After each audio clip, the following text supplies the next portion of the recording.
Hello ladies and gentlemen, welcome back to Thumpstar. Today we have another assembly video. We're going to be putting together the TSK50. However, this video will also apply to the TSK90, which is going to be a very similar setup. First thing you're going to want to do is remove the crate, remove the box from the crate and expose what's underneath. So let's get that done now. And the next thing you're going to want to do after you've removed the cardboard is you're going to want to free up whatever components are tied into the crate. So you might have your forks, you might have a spare tyre and whatever other bits and pieces you can see. Just going to cut those free and put those somewhere off to the side because you'll be using those very soon. The next step you're going to want to do is to take a 14mm socket and a 14mm spanner and remove all the lower bolts on the frame.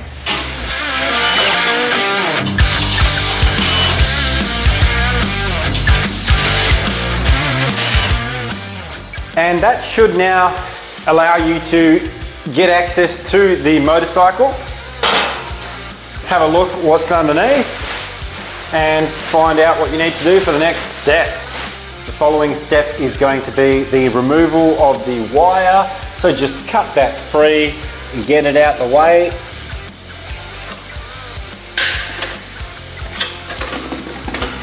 And then the front axle will also need to be undone. That's going to be a 17 and a 19mm.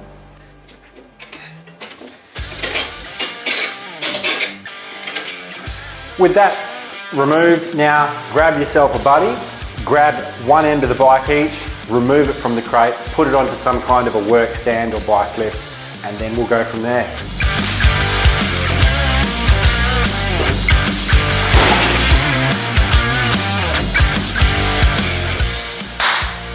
Next up, you're going to want to free up your handlebars and anything else that's still attached to the bike. So just locate any zip ties that are still on there and just remove those. And that should give you access to what you need.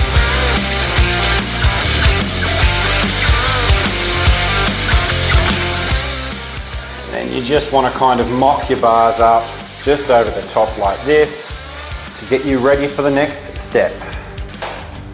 So here you have your parts and accessories that you're going to require to build the bike. You've got your foot pegs, your fuel cap, your bar foam, some handlebar clamps, front wheel guard, number plate and your front wheel. So we're going to get into putting that together. The first thing we're going to do is secure the bars. So grab your bar clamps and the corresponding Allen key which you'll require.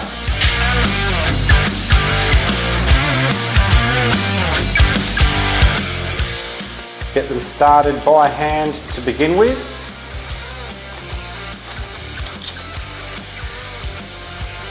And after you've finished doing those hand tight, set your torque wrench to 12 Newton meters and get those tightened up accordingly. Or if you're lucky enough, get your mechanic to do it like I have. Thank you, Sean.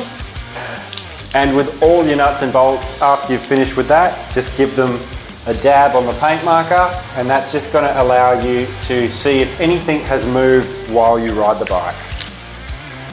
Next, we're going to install the front mudguard. This is very simple. You're just going to take the 4 supplied bolts and screw them in underneath the clamp.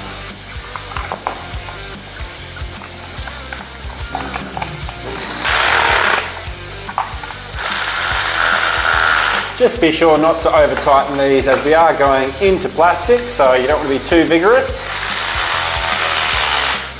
So now we're going to take our axle bolt and our 2 spacers on the front wheel, and we're going to install the front wheel.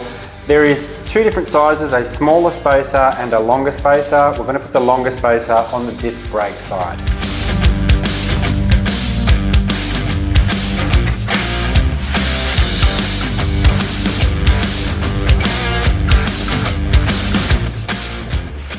And once you've done those hand tight, once again, grab your torque wrench, 40 Newton meters, 40, clickety click, and away you go.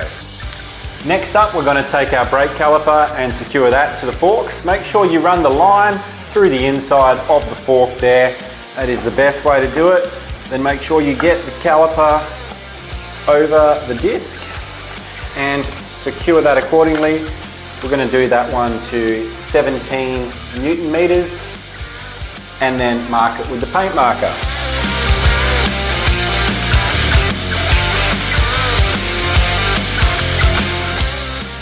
Once you've secured the caliper to the fork, you want to now put this line into the little holder, grab a Phillips head screwdriver and secure the brake line into the brake line holder. Next, we're going to take our number plate and we're going to secure that to the front of the bike. You've got these two nipples that are going to go into the corresponding holes, just like so, and then a couple of bolts just on the top.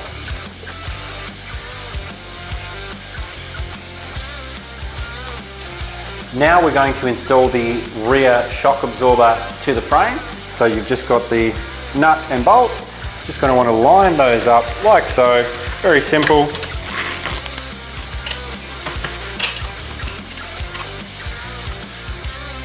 And once you've done that hand tight, we're just going to grab our torque wrench, and 14 foot-pound is all that we'll need to do on that one, and paint marker as we do, just for a bit of safety and reassurance. And next we're going to install the foot pegs. Very simple process. First you want to take your spring and put the spring on just like so that you've got the flat piece over the top of the peg. That's going to slide in just like this, and then your pin is going to go through the hole out the back with a little bit of a wiggle, and your split pin is now going to go through the middle just like this, and then bend that back around so that it can't come out.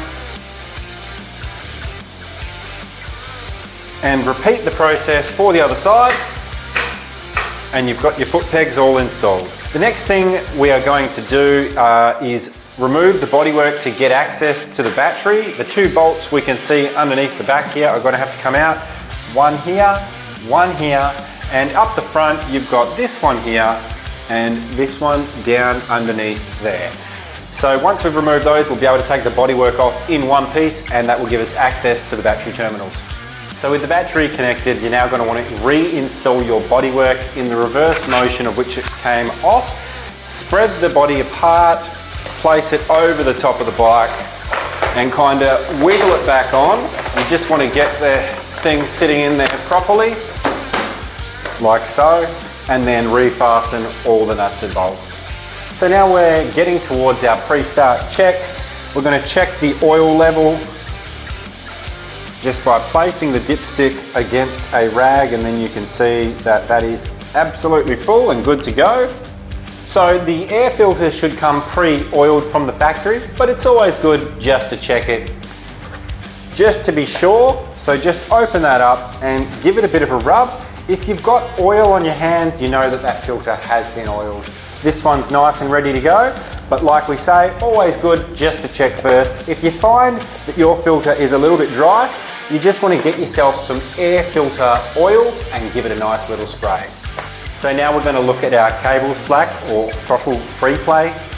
That is just the amount of free play you have in that throttle. So just as we can see here, we want to be able to wiggle that just a bit. If you can't do that, you want to undo this adjuster and just add some adjustment to it, or minus some adjustment out of it, depending on what you require in your throttle. What that's going to do is it's going to stop the throttle binding up when you go lock to lock and stop your revs rising. So definitely something that you want to look at. Another area to look at before you get started on the bike is the chain tension. This one here looks just about perfect. So about 20 to 30 mil in the middle of the chain is just right. So towards the tail end of completing the assembly now, we've got fuel in the tank. We're going to make sure that our fuel tap is turned on. That's located down here. If you're in a colder environment, you might want to use the choke when you're starting the bike if it hasn't been started. However, we're in a warmer environment, so I think we'll be right to kick it in the guts as it is.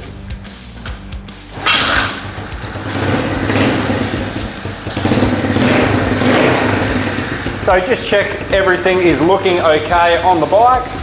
She's idling nice. You can adjust your idle if you need to by means of the idle adjustment screw, which is on the right-hand side of the carburetor on this bike.